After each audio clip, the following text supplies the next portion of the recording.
Sir Jagan గారి పైన మొన్నే రాయి దాడి చూసాం. అయితే మరొక దాడికి కూడా ఆయన పైన ప్రయత్నం జరిగిందని చెప్పేసి, దాన్ని పోలీసులు భగ్నం చేశారని చెప్పేసి కొన్ని వార్తలు రావడం చూస్తున్నాం సార్. మరి ఇదే దాడి ఎవరు చేయడానికి ప్రయత్నించారు? మరి పోలీసులకు ఎలా దొరికి ఎలా ఆపారు సార్ దాన్ని?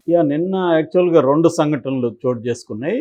ఒకటేమో వీళ్ళ విడిది ఉన్న దీంట్లోకి ఒక అబ్బాయి తాగి ఎంటర్ అవ్వడానికి ట్రై చేస్తున్నాడు. ఓకే. అతని జోబిలో ఒక రాయి పోలీసులకు దొరికింది. సో అతన్ని ఇప్పుడు విచారిస్తున్నారు. అతను కూడా అటాక్ చేయడానికే వచ్చాడా? లేకపోతే మందులో అతనికి ఏం తెలియదా అనేది, అంటే ఒక ప్లాన్‌తో వచ్చాడా? లేకపోతే తాగేసి అతనికి ఏం తెలియని పరిస్థితుల్లో రాయి జోబులో పెట్టుకొని వచ్చాడా? అనేసి విచారిస్తున్నారు. సో అది కరెక్ట్‌గా దాడి చేయడానికే వచ్చాడా? లేదా అనేది ఇంకా తెలీదు. ఏదేమైనా అది ఆందోళన కలిగించే విషయమే. ఎందుకంటే ఆల్రెడీ సెక్యూరిటీ ఉన్నప్పుడు మామూలుగా ఇప్పుడైతే జగన్‌కి ఇంకా సెక్యూరిటీ టైట్ చేశారు. నైట్ బస్ చేసే ఏరియాలో సిఐఎస్ఎఫ్ అని కూడా పెట్టారు. ఇంతకుముందు ఆక్టోపస్ ఉండేది. ఇప్పుడు ఆక్టోపస్‌తో పాటు CISF central industrial security force దాన్ని కేంద్ర ప్రభుత్వం నియమించింది. అట్లాగే లోకల్ పోలీసులు కానీ ఆయనకి జడ్ సెక్యూరిటీ ఉంది కాబట్టి వాళ్ళందరూ కూడా చాలా అప్రమత్తంగా ఉన్నారు. ఏరియాస్ అంతా కార్డన్ ఆఫ్ చేయడం, 4-5 అంచెల భద్రతా వ్యవస్థను నెలకొల్పడం ఇవన్నీ చేస్తున్నారు. ఇంత ఇదున్నా కూడా అబ్బాయి ఎలా వచ్చాడనేది ఒక ఆందోళన కలిగించే విషయం. రెండవ ఇన్సిడెంట్ ఏంటంటే, వీళ్ళ కాన్వాయ్ వెళ్తున్నప్పుడు వెనక నుంచి ఒక అతను బైక్తో వేగంగా వచ్చి ఆ కాన్వాయ్ని ఢీకొన్నాడని, ఆ అబ్బాయికి సీరియస్ గాయాలైనాయని చెప్తున్నారు. వెంటనే జగన్ అది తెలుసుకొని ఎమ్మెల్యే అబ్బాయి చౌదరి, ఏలూరు ఎంపీ అభ్యర్థి సునీల్ని అతనికి ఇమ్మీడియట్గా వైద్యం అందించమని పురమాయించాడని వాళ్ళిద్దరూ బయటకు వచ్చి ట్రాఫిక్ని కంట్రోల్ చేయించి పోలీసుల దగ్గర వాళ్ళు ఏలూరు ఆశ్రమ హాస్పిటల్ అతని ట్రీట్మెంట్ ఇప్పిస్తున్నారని తెలుస్తుంది. అతనికి కొంత సివియర్ గాయాలు తగిలినట్టుగా కూడా చెప్తున్నారు. సో అతను మంచిగా మాట్లాడే పరిస్థితి వస్తే అతను ఎందుకు వచ్చాడు? యాక్సిడెంట్కి అయితే వచ్చే ఛాన్స్ తక్కువ. ఎందుకంటే సెక్యూరిటీ పోలీసులు ఉంటారు.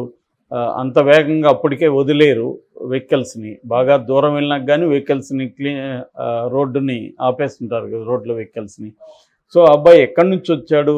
అది ఎలా సాధ్యమైంది?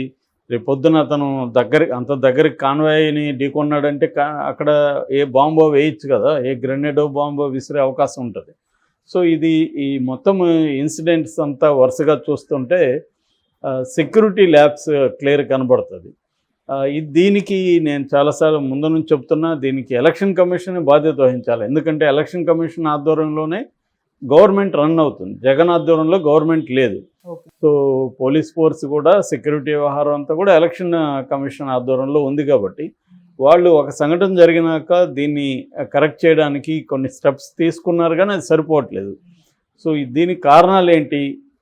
దీన్ని ప్రివెంట్ చేయాలంటే ఏం చేయాలి? ఎందుకంటే జగన్ ఒక్కడే కాదు కదా, ఇప్పుడు పవన్ కళ్యాణ్ జనంలో ఉన్నాడు, లోకేష్ జనంలో ఉన్నాడు, చంద్రబాబు జనంలో ఉన్నారు. వీళ్ళందరూ జనంలో ఉన్నప్పుడు ఇంత ఈజీగా అప్రోచ్ అయ్యి అటాక్ చేసే పరిస్థితి ఉంటే అది వెరీ సివియర్ ఛాలెంజెస్కి దారితీస్తుంది. ఇంకొకటి ఏంటంటే, వీళ్ళందరూ కూడా సెక్యూరిటీ కంటే కూడా జనంలోకి కలవడానికే ఎక్కువ ఇంట్రెస్ట్ చూపిస్తారు. ఎందుకంటే ఎలక్షన్ టైంలో ప్రజలతో ఎంత దగ్గరగా వెళ్తే అంత మంచిదనేది ప్రతి రాజకీయ నాయకుడు అనుకుంటాడు. మనం చూస్తున్నాం కదా, వాళ్ళ ఇళ్ళలోకి వెళ్ళడం, కాఫీలు పెట్టడం, టీలు పెట్టడం, బజ్జీలు వేయడం, రకరకాల విన్యాసాలు రాజకీయ నాయకులు చేస్తారు. సో ఇలాగ చేయాలంటే సెక్యూరిటీ కష్టం వాళ్ళకి. అంత సెక్యూరిటీ ఇవ్వడానికి పోలీస్ ఫోర్స్ కూడా సరిపోదు కదా. సో పోలీస్ ఫోర్సు, అప్పటికి పారామిలిటరీ ఫోర్సెస్, అనేక రకాల సెక్యూరిటీ ఫోర్సెస్ ఇస్తున్నారు. రిజర్వ్ పోలీసు మొత్తం రంగంలోకి దించినా కూడా సరిపోదు ఎలక్షన్కి. ఎందుకంటే దేశవ్యాప్తంగా జరుగుతుంది కాబట్టి వేరే రాష్ట్రం తెప్పించుకోవడం కూడా కష్టమవుతుంది. సో ఈ కాంటెక్స్ట్లో ఇప్పుడు ఈ సెక్యూరిటీ రిస్క్ సంబంధించి జగన్ది చాలా ఆందోళనకరంగా ఉంది. ఆల్రెడీ ఒకసారి జరిగింది, ఇప్పుడు 2 సంఘటనలు జరిగాయి.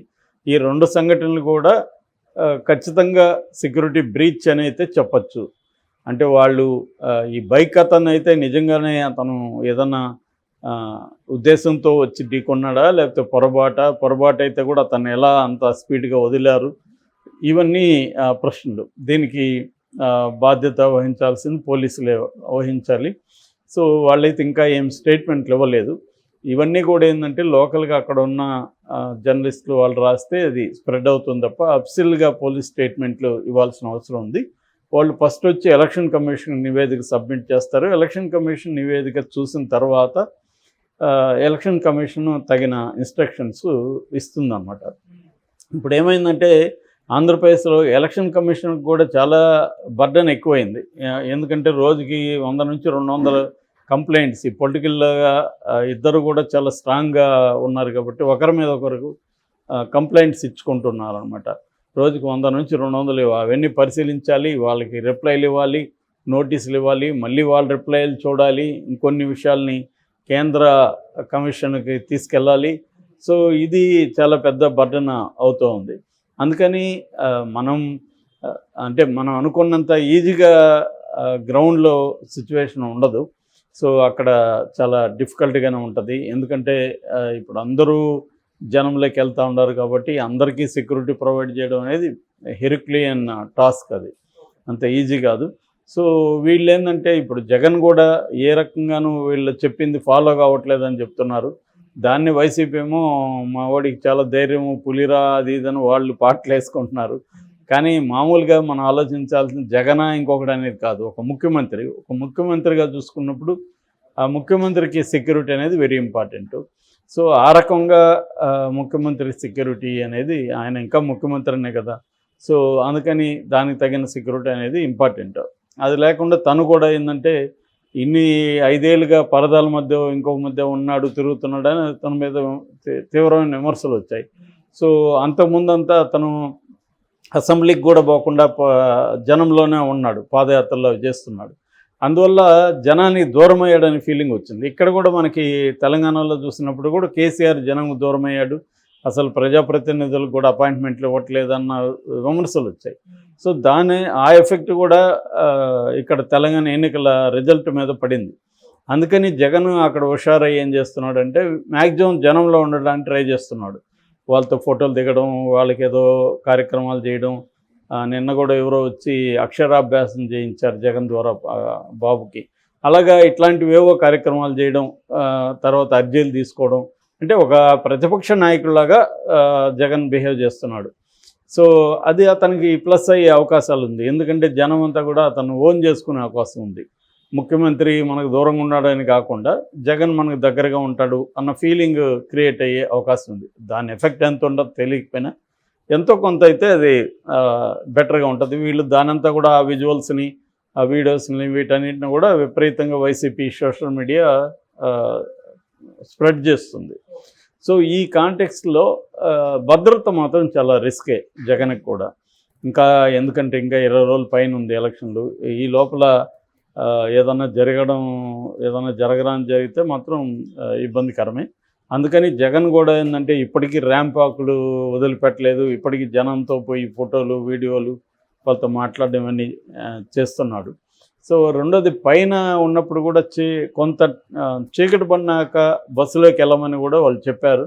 అది నిన్నైతే చేసినట్టుగా అర్థమవుతుంది. ఎందుకంటే చీకట్లో ఎక్కడ రాళ్ళు పడతాయని తెలియదు. రాళ్లే కాదు, ఏమన్నా కూడా వేయచ్చు, కాల్పులు జరగచ్చు, ఏమన్నా జరగచ్చు కదా. ఇదంటే ఎవరో ఆకతాయిలు చేసినట్టుగా కనిపిస్తుంది ఇప్పటి వరకు. ఆ మైనర్స్ అంటే వాళ్ళకి అంత ఆర్గనైజ్డ్ ఫోర్స్ ఏం కాదు. ఏదో క్రిమినల్ చిన్న కూలి పనులు చేసుకుంటూ చిన్న నేరాలు చేస్తున్న కుర్రవాళ్ళలాగా కనిపిస్తుంది. ఇప్పుడు మనకు దొరికిన అటాక్లో దొరికిన 6 మంది, అందులో సతీష్ అనే అబ్బాయి నేనే చేశానని ఒప్పుకున్నట్టుగా ఒకటి చెప్తున్నారు.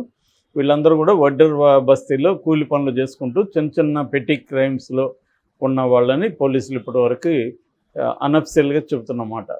సో కానీ రేపొద్దున ఆర్గనైజ్డ్గా ఎవరన్నా ప్లాన్ చేసి అటాక్ చేసేదానికి ఈ వల్నరబుల్ కండిషన్స్ కొంత ఆందోళన కలిగిస్తూ ఉన్నాయి. దీనికి సంబంధించి సెక్యూరిటీ మెజర్స్ని కొంత జగన్ కూడా ఫాలో అవ్వాల్సిన అవసరం ఉంది. అలాగే పవన్ కళ్యాణ్ కానీ చంద్రబాబు వీళ్ళు కూడా సెక్యూరిటీ పరంగా కొన్ని జాగ్రత్తలు ఫాలో కావాల్సిన అవసరం ఉంది.